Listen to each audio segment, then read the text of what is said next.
Question 101% तुम्हारे paper के अंदर है, बोर्ड एग्जाम में आएगा। मैं आज बता रहा हूं कि बैलेंसिंग पे क्वेश्चन आता ही आता है, डायरेक्टली या इनडायरेक्टली। मैंने कहा अभी तू देख, अभी मैं क्या क्या करता हूं, अभी तू देख।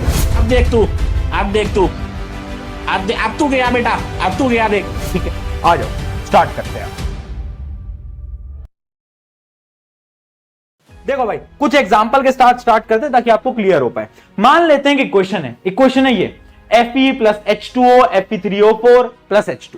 क्या ये इक्वेशन बैलेंस्ड है? कैलकुलेट करके देखो। नहीं है, ऑब्वियस सी बात है। यहां पर आयरन 1 है, यहां पर आयरन 3 है। अब कैसे हम बैलेंस करेंगे? देखो, बैलेंसिंग के दो तरीके, एक है एनसीईआरटी का तरीका, थोड़ा लंबा प्रोसेस है और एनसीईआरटी में है तो आपको उसी मेथड से सॉल्व करना पड़ेगा। एक है पीके मेथड, स्मॉल मेथड, वो आप एमसीक्यूज के लिए सॉल्व कर सकते हो, है ना। मान लो तुम्हारे पेपर के अंदर कोई एमसीक्यू आया जिसमें तुम्हें जल्दी जल्दी सॉल्व करना है, लिख के नहीं दिखाना, तो तुम मेरे तरीके को फॉलो कर सकते हो। मेरा तरीका शॉर्ट, सिंपल, इजी है। पहले अपन एनसीईआरटी के तरीके को समझते हैं कि एनसीईआरटी भैया क्या कहते हैं, उनके तरीका जान लेते हैं पहले, है ना, कि स्कूल में तो हमें वही पढ़ाएंगे। तो वो तरीका समझते हैं। अब उस तरीके में क्या बोलता है, आप एक टेबल बनाओ। क्या बनाओ दोस्तों? एक टेबल बनाओ। चलो यार दोस्तों, एक टेबल बनाते हैं अपन, उससे अपन समझेंगे। देखो, एक टेबल बनाओ। अब उस टेबल में क्या करो, सबसे पहले देखना, यहां पर लिखो एलिमेंट्स, ठीक है, यहां पर लिखो रिएक्टेंट, यहां पर लिखो प्रोडक्ट।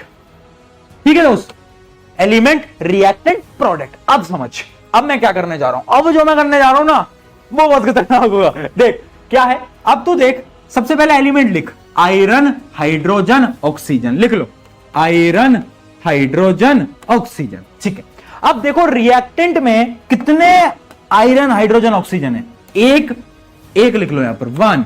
यहां पर कितने हैं? 2 लिख लो। ऑक्सीजन कितना है? 1 लिख लो। ठीक है, सिंपल मैथ यार। अब वहां गिनो, यहां पर आयरन कितने हैं? 3, तो यहां पर 3 लिख लो। ऑक्सीजन कितने हैं? 4, तो यहां पर 4 लिख लो। हाइड्रोजन कितने हैं? 2, तो यहां पर 2 लिख लो। ठीक है, अब आपको क्या करना है, इन दोनों नंबर्स को बराबर करना है। क्या करना है? इन दोनों नंबर्स को बराबर करना है। भैया कैसे करेंगे बराबर? कुछ चीजों को मल्टीप्लाई करके, है ना, इधर उधर मल्टीप्लाई करेंगे और दोनों चीजों को हमें बराबर करना है। हमें कैसे पता चलेगा किसको मल्टीप्लाई करना है, क्या करना है? कुछ समझ नहीं आ रहा। देखो, अब क्या करोगे तुम ये देखोगे किसमें ज्यादा बड़ा गैप है। क्या बोला मैंने? किसमें ज्यादा बड़ा गैप है। क्या बोला मैंने? देखना बेटा, किसमें ज्यादा बड़ा गैप है, तुम ये देखने वाले हो। जैसे कि तुम देखोगे, देखो हाइड्रोजन तो बराबर ही है ना। इन दोनों के बीच में कितने का गैप है? 3 का गैप है। इन दोनों के बीच में कितने का गैप है? 2 का गैप है। हाँ या ना दोस्त? हाँ या ना? जल्दी बताओ। बहुत बढ़िया। तो यानी इसमें है 2 का गैप, इसमें है 3 का गैप, और ये बराबर है। अब ये बराबर है, ये हमें समझ आ गया। हम क्या करेंगे, हम एकदम ऊपर से स्टार्ट करने वाले हैं। हम एकदम ऊपर से स्टार्ट करेंगे, यहां से Fe से स्टार्ट करेंगे। अगर मुझे इन दोनों को बराबर करना है तो मैं क्या करूंगा, मैं इसको 3 से मल्टीप्लाई कर दूंगा। समझना बेटा, मुझे बराबर करना है दोनों को। ऊपर से स्टार्ट करते हैं, ऊपर से मैं इसको 3 से मल्टीप्लाई कर दूंगा। अगर मैं इसको 3 से मल्टीप्लाई करूंगा तो ये कितना हो जाएगा? 3 हो जाएगा। ये भी 3, ये भी 3, ओ बराबर हो गया। अब ये 3 से मल्टीप्लाई करने के लिए यानी मुझे यहां पर 3 लिखना पड़ेगा, यहां पर 3 मुझे लिखना पड़ेगा, तभी तो 3 से मल्टीप्लाई हुआ ना आयरन। ठीक है, अरे भैया आयरन बराबर हो गया, वाओ ये तो बहुत इंटरेस्टिंग है भैया, आयरन बराबर हो गया। मैंने कहा अभी तू देख, अभी मैं क्या क्या करता हूं, अभी तू देख। अब देख, अब ये ऑक्सीजन पे आ जा। यहां पर ऑक्सीजन है 4, यहां पर है 1। मैं क्या करूं, मैं इसको भी, क्योंकि ये तो बराबर है ऑलरेडी, ये तो बराबर है, तो इनको तो मैं नीचे, इससे नीचे आ गया मैं।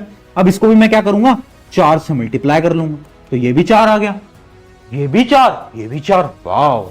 अब देखो यहां पर मैं 4 लगाऊंगा तो सही, पर ये 4 लगाते ही एक दिक्कत हो गई। क्या दिक्कत हो गई? क्या दिक्कत हो गई?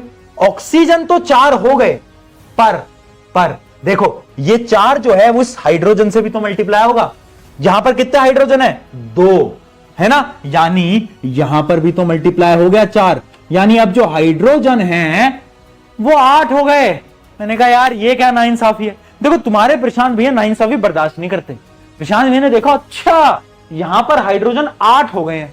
अब अगर मुझे बराबर करने हैं हाइड्रोजन तो मैं क्या करूंगा, यहां पर 4 से मल्टीप्लाई कर दूंगा 8 करने के लिए, है ना, यानी प्रोडक्ट साइड पे 4 से मल्टीप्लाई कर दूंगा। अब क्या रिएक्शन बैलेंस्ड है? 3,3,8,8,4,4।